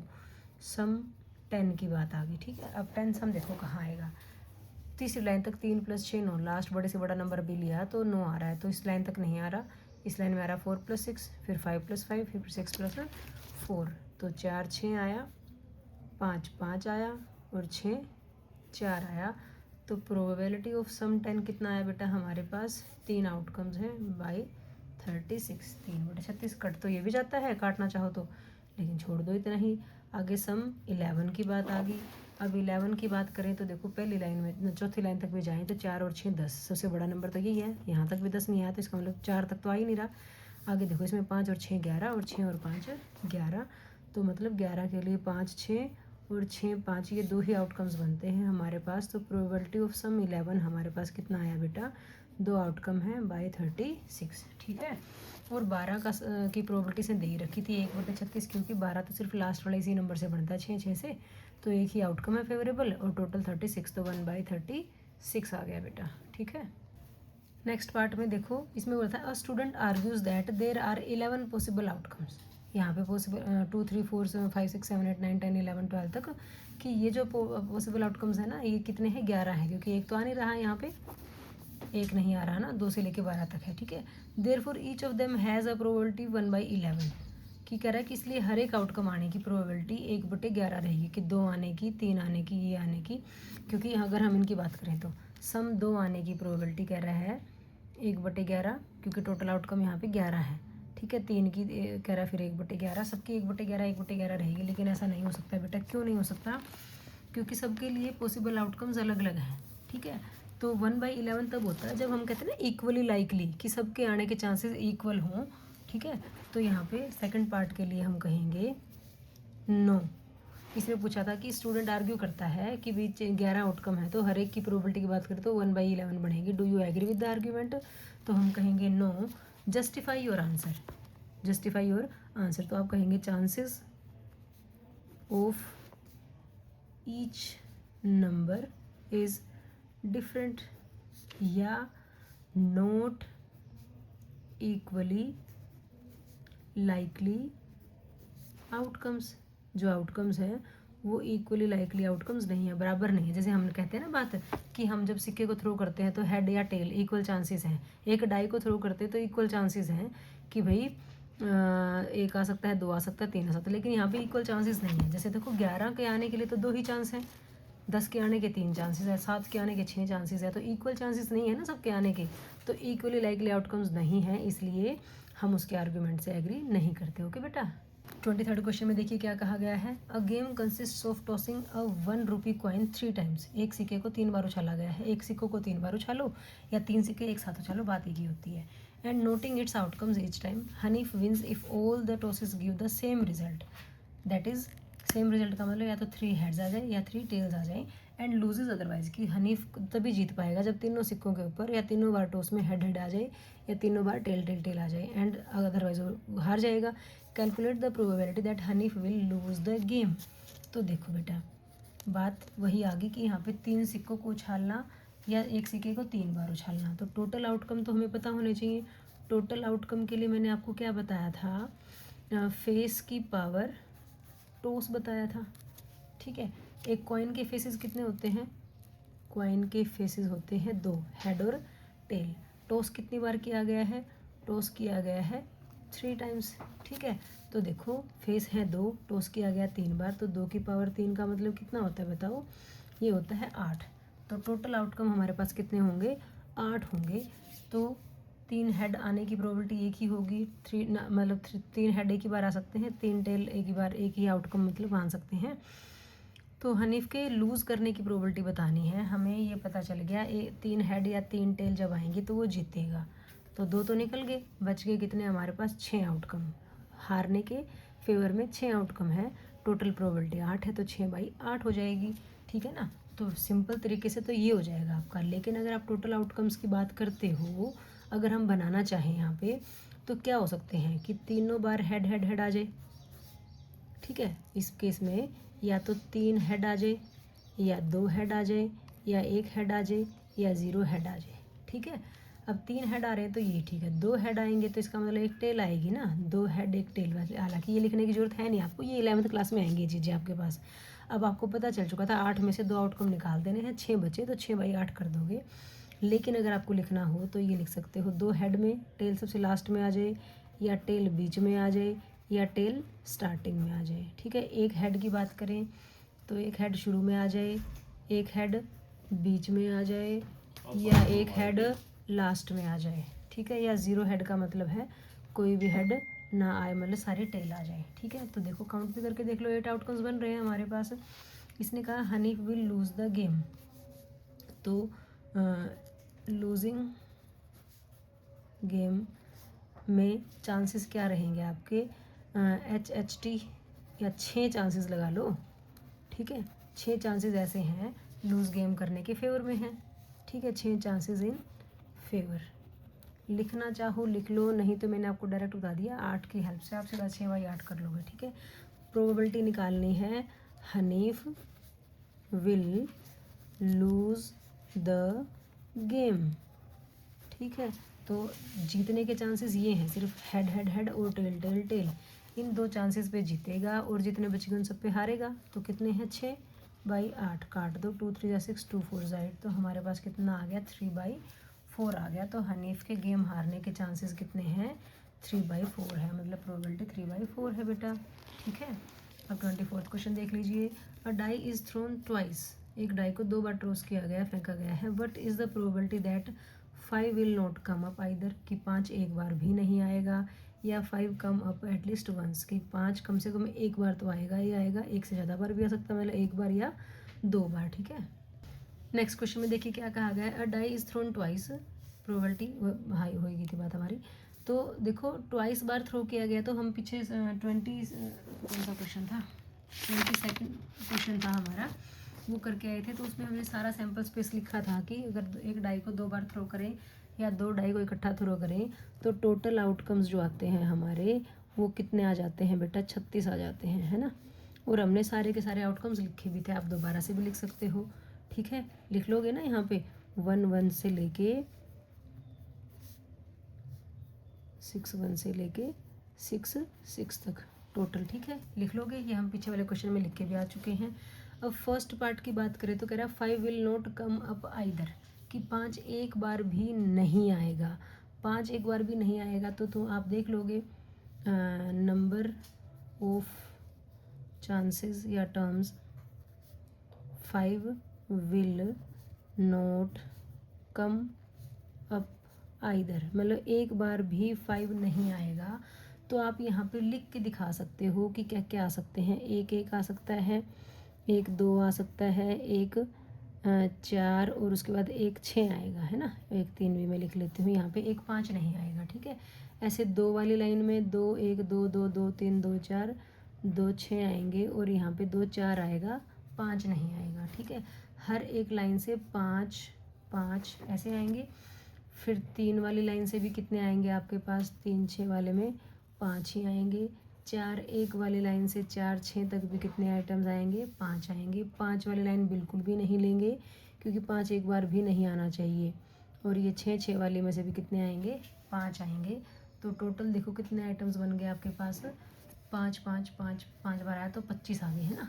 तो कितना बना हमारे पास, टोटल 25 बना, ठीक है। तो हमें प्रोबेबिलिटी निकालनी है, 5 will not come up either, 5 एक बार भी नहीं आएगा, तो 25 बटा कितना हो जाएगा, 36। फेवरेबल आउटकम 25 है, और टोटल आउटकम कितने हैं, 36 हैं। बात समझ में आ गई बेटा, क्लियर है ना। 2 तरीके हो सकते थे, या तो आप पहले सेकंड वाले पार्ट को सॉल्व करते फिर फर्स्ट वाले को करते, क्योंकि इसमें है 5 नहीं आना चाहिए, इसमें कह रहा है 5 आना चाहिए। तो किसी इवेंट के आने की और ना आने की प्रोबेबिलिटी का सम कितना होता है, 1 होता है ना। समझ में आ गई बात। ये दूसरे वाले केस में क्या है, 5 will come either, at least once का मतलब कम से कम एक बार तो आना ही आना चाहिए। जितना छोड़ के आए हो ना बीच में, 1 5, फिर 2 5, फिर 3 5, फिर 4 5, 5 वाली लाइन सारी की सारी 5 1 5 2 5 3 5 4 5 5 5 6 और यहाँ पे एक रहेगी थी हमारी 6 5, सारी लाइनों को लिख रही थी मैं। तो जितने एलिमेंट्स आप यहाँ छोड़ के आए थे, जितने नंबर्स, वो सारे बच्चे हुए यहाँ आगे, काउंट कर लो कितने हैं, 5 और 6 11। ठीक है, तो probability of 5 will come up at least once कितनी आ गई, 11/36। ठीक है बेटा, ये तो तरीका हो गया हमारा अपने नॉर्मल तरीके से करने वाला। ठीक है, दूसरा तरीका क्या हो सकता था, दूसरा तरीका क्या था कि हम 5 की प्रोबेबिलिटी निकाल लेते, प्रोबेबिलिटी ऑफ 5। ठीक है, वो कितनी आ गई थी, 11/36। ठीक है, ये तो है सेकंड पार्ट। और फर्स्ट पार्ट में प्रोबेबिलिटी ऑफ हमें नोट 5 निकालनी थी। ठीक है, तो हम क्या करते, probability of 5 plus probability of not 5 is equal to 1 कर लेते। ठीक है, तो प्रोबेबिलिटी ऑफ नोट 5 कितनी आ जाती, 1 माइनस प्रोबेबिलिटी ऑफ 5, और 5 की प्रोबेबिलिटी कितनी थी, 11/36 थी। एलसीएम लेके सॉल्व करते तो कितना आ जाता, 25/36 आ जाता। तो इस तरीके से भी आप कर सकते थे सिंपल वे में। ठीक है, हमने थोड़ा लॉन्ग वे में किया जैसे आपको समझ में आ जाए अच्छे से कि 5 नहीं आना था एक बार भी, तो हमने टोटल आउटकम्स लिख लिए। 5 नहीं आने के फेवर में कितने आउटकम्स है, 25 थे, तो 25/36 हो गया। 5 आने का कम से कम एक बार का मतलब है कम से कम एक बार तो आए 2 बार भी आ सकता है। ठीक है, तो वो आउटकम्स 11/36। दूसरा तरीका क्या हो सकता था कि पहले हम सेकंड पार्ट को सॉल्व करते। ठीक है, 5 आने की प्रोबेबिलिटी, 5 कितने कहीं भी आए, कितनी बार भी आए कोई फर्क, 5 आने की प्रोबेबिलिटी। फर्स्ट पार्ट में हमें 5 नहीं आने की प्रोबेबिलिटी निकालनी थी, तो आने और ना आने की प्रोबेबिलिटी का सम 1 होता है, तो यहाँ से हमने नहीं आने की प्रोबेबिलिटी की वैल्यू निकाल दी। ओके बच्चों, फर्स्ट क्वेश्चन देखिए एक्सरसाइज का, which of the following arguments are correct and which are not correct, give reasons for your answer. First part है, if 2 coins are tossed simultaneously there are 3 possible outcome. 2 coin को toss किया गया इकट्ठा, कह रहा possible outcomes 3 होंगे। कौन कौन से, 2 हेड, 2 टेल और 1 ऑफ ईच। ठीक है, तो अब देखो इसमें सॉल्यूशन सिंपल तरीके से देख सकते हो। टोटल आउटकम्स की बात चलेगी यहाँ पे। अब टोटल आउटकम्स मैं आपको सिखा चुकी हूँ कि कैसे निकालना होता है। कैसे निकालते हो, फेस की पावर टॉस। ठीक है, कॉइन के फेसेस कितने होते हैं, 2, और टॉस कितनी बार किया, 2, टोटल कितना आ गया, 4। और ये क्या कहता है, 3 पॉसिबल आउटकम्स। हमारे पास कितने आउटकम्स हैं, 4 पॉसिबल आउटकम्स। ठीक है, तो हम क्या कहेंगे, 4 पॉसिबल आउटकम्स। बस आउटकम्स ही 4 हो गए, इसने कहा था 3 पॉसिबल, तो अगली बात को तो हम देखेंगे ही नहीं ना। 4 possible outcomes, therefore argument is incorrect. Therefore incorrect लिख दो बस, इनकरेक्ट आर्ग्यूमेंट। बात समझ में आ गई, सिर्फ इतना पूछा था करेक्ट है कि इनकरेक्ट है, तो हमने क्या कह दिया, इनकरेक्ट है। क्लियर है ना बेटा बात। एक्सरसाइज का लास्ट पार्ट देखिए बेटा, क्वेश्चन का भी लास्ट पार्ट और एक्सरसाइज का भी। इसमें बोला गया है, if a die is thrown there are 2 possible outcomes. वैसे तो बात करें तो यहाँ पे कि डाई को थ्रो करें 6 पॉसिबल आउटकम्स होते हैं, लेकिन आगे सुन तो ले, पढ़ तो ले, क्या कह रहा है, an odd number and an even number है। तो ठीक है, क्योंकि जब हम डाई को थ्रो करते हैं तो हम आउटकम्स की बात करें, टोटल आउटकम्स की बात करें तो 1 2 3 4 5 और 6 आते हैं। ठीक है, इसमें से 1 3 5 ओड नंबर की बात करें तो ओड कितने हैं, 1 3 5 हैं, और इवन की बात करें तो कौन कौन से हैं, 2 4 और 6। इसने यही कहा ना कि 2 पॉसिबल आउटकम होते हैं, या तो ओड या इवन। ठीक है, therefore the probability of getting an odd number is 1/2। वो देखते हैं कैसे। टोटल ये तो बात ठीक है ना, 2 पॉसिबल आउटकम है, हम किसी डाई को थ्रो करेंगे तो इवन नंबर आएगा या ओड नंबर आएगा, या तो सम संख्या आएगी या विषम संख्या आएगी। कहता है कि ओड नंबर की प्रोबेबिलिटी, तो प्रोबेबिलिटी ऑफ ओड नंबर, विषम संख्या की प्रोबेबिलिटी, ये 1/2 बोल रहा है। हम देखते हैं ओड नंबर कितने, 3 हैं, टोटल आउटकम्स कितने हैं, 6 हैं, तो 3/6 काटा तो कितना आ गया, 1/2 आ गया। इसमें 1/2 कहा था, इसका मतलब हम कहेंगे करेक्ट। ठीक है, करेक्ट आर्ग्यूमेंट, या सिर्फ करेक्ट लिख दो, हमारा क्वेश्चन कंप्लीट हो गया, एक्सरसाइज कंप्लीट है, चैप्टर कंप्लीट है। बात समझ में आ गई ना बेटा। तो अगर आपको ये वीडियो अच्छी लगी हो तो प्लीज़ इसको लाइक कीजिएगा, अपने फ्रेंड्स का शेयर कीजिएगा, और अगर आप चैनल पर नए हैं तो प्लीज़ बेटा सब्सक्राइब कीजिएगा। Thanks for watching.